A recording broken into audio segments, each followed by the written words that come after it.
Ladies and gentlemen, boys and girls and others, welcome to the vlog. It's your boy, Louis Offer, and your girl, Sookie Sue.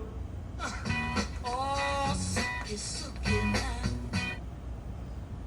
With her theme music, aw, Sookie Sookie now. So today, we're gonna talk about my recovery. So, without further ado, let's go to the van and talk about my sobriety. And before we go, we gotta get Sookie to do her trick. You want that chicken jerky? Oh, no, you gotta work. Down, down. Now roly-poly. You wanna do another roly-poly? Oh, you wanna do another rollies? Who's got the rollies? All right, with that said and done, let's go to the van. Bam, we're in the van. I'm gonna take the glasses off so you can see that I'm telling the truth. And before I get this video started, I wanna give a huge shout out to my girl, Jane Yvette Spates. I got your ring, and the answer is yes, I will marry you, maybe someday. But thank you so much for your continually supporting my video. And I'm probably going to do this all in one take. So I might mess up a little bit. I'm not the smoothest talker, as you guys all know. So let's get this started. Hi, my name is Louis Offer, and I'm an alcoholic. And I've been sober for 30 years. June 3rd, 92 is my sobriety date. My home group is 3G, and we'll just call him my mentor. That's Earl H. And as well, I mentor many other people in this community-based recovery program. See how I'm wording everything very well, so I won't break any anonymity. I can really say anonymity. So I sponsor probably the biggest rapper in the world, Danny Boy O. He likes to jump around, and he is about 6.5 feet, so he's probably the biggest rapper there is. And a great guy. If you guys are ever out in the Tulsa, Oklahoma area, he bought the house that the movie The Outsiders was filmed in, turned it into a museum. And it's a must-see. So when you're out in that area, check him out. I think Sookie's snoring already. And I also sponsor Eddie from Courtship of Eddie's Father. His name is Brandon Cruz.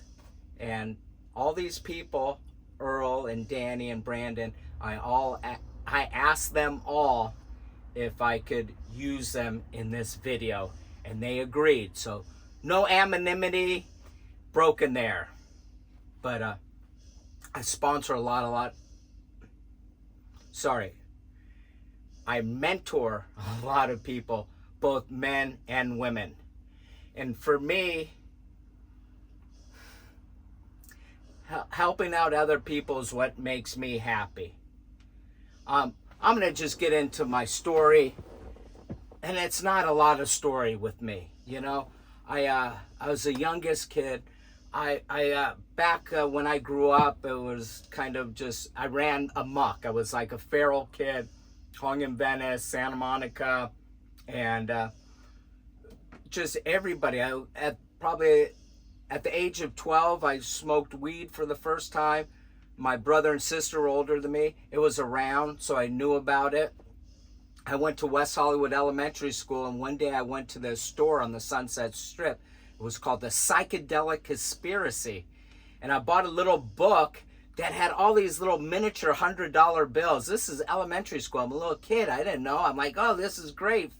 Play money. And I took it home, and they told me that they were rolling papers for rolling up marijuana. So I definitely grew up, in the era that was around. It was very prevalent. And at age 13, started junior high, and I was off and running, smoking pot every day before school, nutrition, lunch, after school, all those, getting high. There were so many of us doing that, smoking cigarettes and marijuana, drinking, and pills. We had these great things back then called Quaaludes. And some of you might be too young to have gotten any Quaaludes, but they were amazing. You could watch like The Wolf of Wall Street or Fast Times at Ridgemont High and see what Quaaludes do to cars. I crashed one pretty badly on I would smoke pot.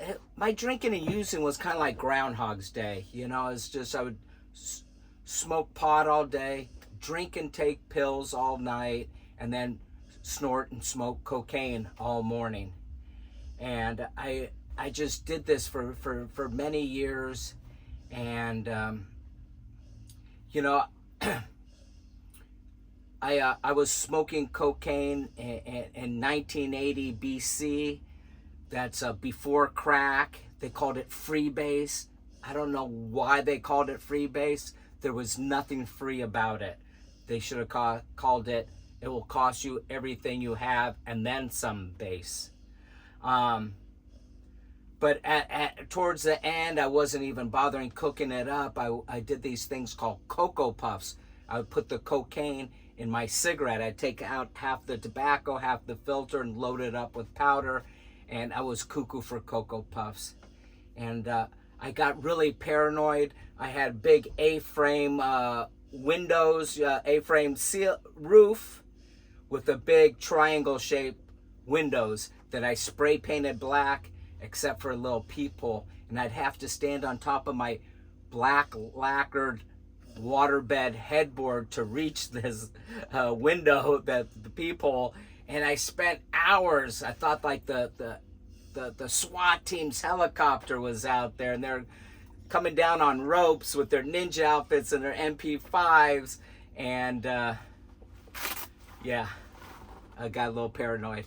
And Suki's up, and we're gonna give her a treat, because I know you guys love to see Suki, and not so much me, but I'm okay. So what happened? I started getting bad chest pains. My left arm was going numb, and I was like twitching a lot uncontrollably. Sorry for the twitch, Suck. And I knew that these were signs of a heart attack. And I had a friend, Danny C., who I used to run around with. We had just giant bags of bootleg Quaaludes, and we were like Fred and Barney. I mean, we like to get down. But he had gotten clean and sober and told me that I had a drug problem. And I said, no, I don't. You give me drugs, I'll do them, no problem. But he was my Eskimo. That was the person that helped me to get into recovery. And by the way, when the Coke ran out, I used to pick my nose and eat my Coke boogers. And hopefully some people are laughing out there because they're relating, but most people, when I say that, are grossed out. So everybody has their own bottom, and I came in on a New Year's resolution. I came in with the belief cocaine was my problem, and I knew when I drank and took pills, there was like some kind of leveling off thing that had to happen, that, you know, I'd get real sloppy, and then the Coke would whatever.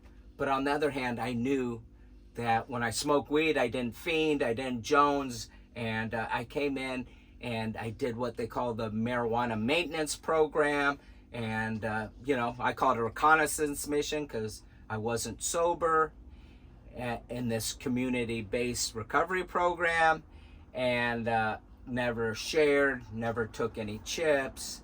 And eventually, after about 6 months of doing this, and I thought I was doing great, I just admitted that, you know, I wasn't sober and clean, and I did it all one more night. And that's what it took for me to surrender and come in with the willingness that I didn't have before. And I got to tell you, I was lucky. You know, I found some great meetings of this community-based recovery program where I made a lot of friends. I found these late night meetings that people were having a lot of fun. I found these fancy meetings in Beverly Hills where everybody looked nice, and they let me in even though everybody looked nice. And like I said, I was kind of a feral when I got here. And, you know, wow. Sorry, I had a little well up, and it's just because I'm so grateful. You know, it's like, I was trying to say that I was lucky because I really enjoyed having clarity. I really enjoyed being able to feel things and whatnot. And I really, sorry, just, I edit this stuff out. But I'm just so grateful that I have such a wonderful life. And I'm pretty sure that if I kept doing what I was doing, I'd be dead. I have so many friends that are dead. And, you know, I like, I would just get that well out the way and, you know, get back to my usual dad joke self. And this is just me. You know, I'm not trying to sell anything to anybody. I'm just somebody that's really grateful. And I found if I help out somebody else, it helps me to stay sober and to feel good. For me, God is love, and love and service are synonymous. And God loves me a lot and allows me a lot of opportunity to be of service.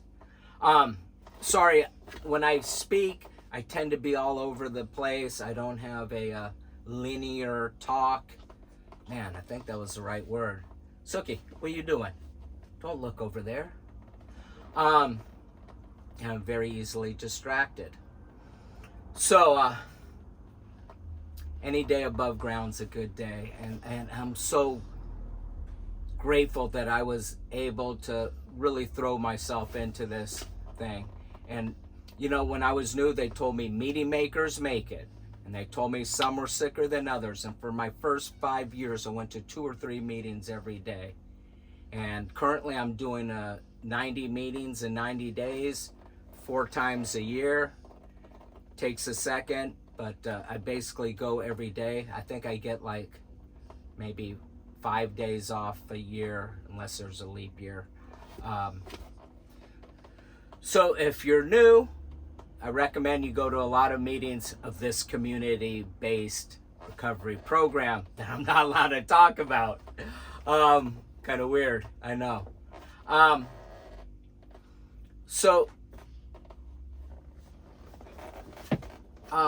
Going to 2 or 3 meetings every day for probably my, edit. All right, so I couldn't do it all in one take. I messed up a little bit, and the great thing about the video is I can just cut that part off where I repeated myself and start over, and you guys won't even know. Well, you do know because I just told you. And Suki, I think, sees her squirrel friend. You guys stay here. Don't jump and chase after her. So yeah, go to a lot of meetings. I touched on this earlier. Second thing I do is service. I cannot begin to tell you how valuable service is to me. A barometer of how good I'm feeling is a direct result of how much service I'm doing.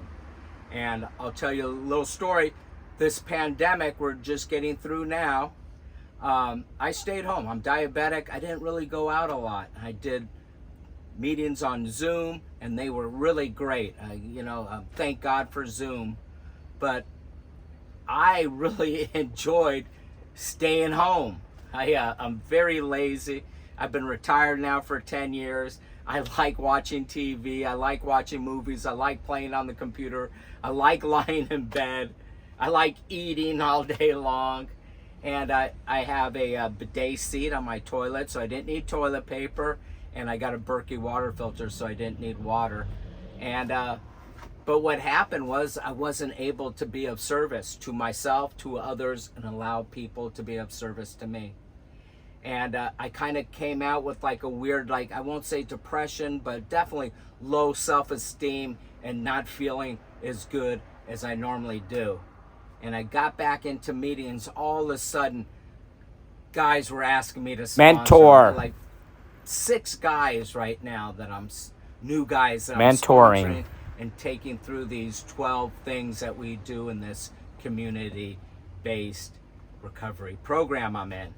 So that has made me so happy. Look, my friend gave me this skeleton. I don't see if you might be in the background, but look at that. He looks like me. It's got horns. Well, it's got red hair. Maybe not horns. Happy Halloween, everybody. And we're going to throw that over there. Sorry, like I said, easily distracted. So I'm going to meetings. I'm being of service, and you're going to hear every speaker talk about this. Hopefully, this community-based program that I am has these 12 things that we do, and it's a 12 things that we do program. So I recommend you do those 12 things. It's very, I won't say it's very simple, but there's just 12 of them, and it doesn't have to be overcomplicated. I suggest you get through them as fast as you can. I have the ability to take people through them very fast, so then they in turn can start helping out other people and getting, as Earl likes to say, the buzz that we get around here, and that's really where we get it. So I'm going to meetings, I'm being of service, I'm doing these 12 things that we do in this program, and this is where it's going to get weird, is because you're going to talk about, you're not going to talk about, I'm going to talk about sex, baby. No, I'm not going to talk about that. I'm going to talk about God. And this program I'm in is a spiritual program. The spirituality in this program is kind of like the wet spot of the ocean. It's yeah. And I came in with the belief that I was my own God and controlled my own destiny. I believe in karma and cause and effect, and every action has a reaction, and things that made sense to me. I was not into religions. They're like fighting and killing and raping, raping kids. And I had some trauma in my life too, that I used drugs and alcohol to self-medicate, that I'm not going to get into on a public forum. But a lot of people in this program have had trauma and used drugs and alcohol to self-medicate. And going through these things, 12 things that we do here, help me to deal with that stuff. And some therapy. So let's get back into talking about the spirituality, the God thing. So when I came here, you guys, the people in this community-based program that I'm in told me I just needed to believe in a power greater than myself. They didn't say God, they just said power greater than myself, and they just said I needed to be willing. And I was so desperate. It was life or death for me. I thought all this religious stuff, holding hands, saying prayers, was really hokey. I was not drinking the Kool-Aid, and but I said I was willing, and I tried different things. I thought Mother Nature, I thought the sun. They said you can't stop a wave, you can make the ocean a higher power, and there's definitely some spirituality that goes on with the ocean, with the rhythm of the tide, and when you get in that tube, the time just stands still. So I even had Santa Claus for my higher power, because he knows when you're good and he knows when you're bad, and he gives you presents when you're good. Suki, what are you doing with your head down there? You think you need another treat? This could be the last one. We're gonna give her half treats, because half treats avail us everything. So I was in a meeting in Westwood, and in a stained glass window, it said, God is love. This is in a church, by the way, and thank you for the love, Suki. And that's what's worked for me for all these years. For me, God is love and service are synonymous. And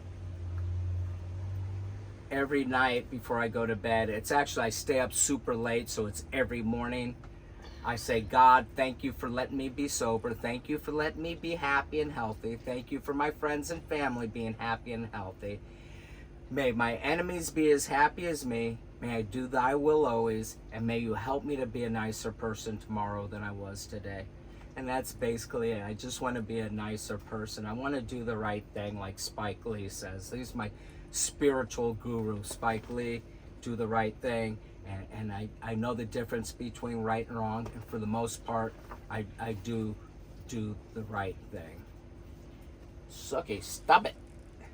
Gross. So what else can I tell you guys?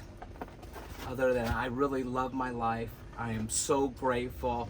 A few people have asked me to talk about my recovery. It's very difficult for me to do.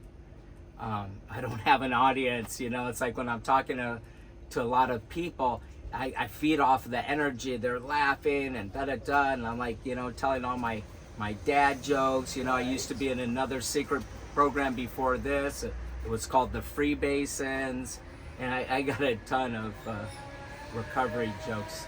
But you got what you got. I am what I am. I'm like Popeye. I am's what I am's. And if this video helps one person, it's worth it. And I know that by me doing this, it's going to help me. And I hope that if you do have a problems with substances and you reach out and ask for help, several people have messaged me on YouTube and then DM me on Facebook, and I've been able to provide some help for some people, which is awesome. I mean, that's really, you know, I don't have a job, I don't have a girlfriend, and it's really easy to go loser. But what's really happened is I'm using this time that I would be devoting to the work and the relationship towards helping to save somebody's life, and that's a big deal. It's definitely, for me, more important to help save somebody's life than make some money and get laid. Not that those things are bad, but I can feel like I'm doing something better.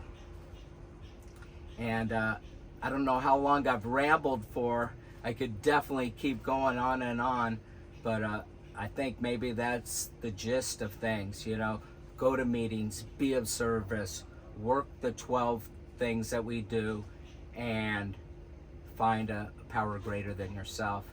And that's what's worked for me for 30 years. I'm so grateful to be alive.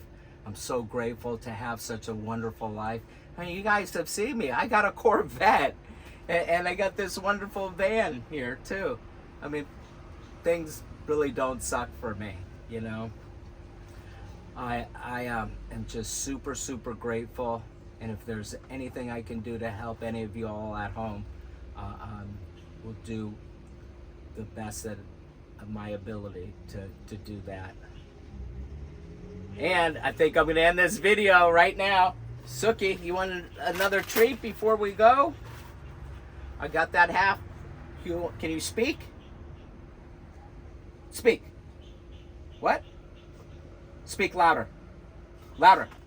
Speak. What? Speak. No, louder. Speak. Come on, you can do it. It's your turn to shine. She's just going to take it with the soft speaking. And with that said and done, I love you all. Namaste and ciao bunga and a palm to the cam. Bam.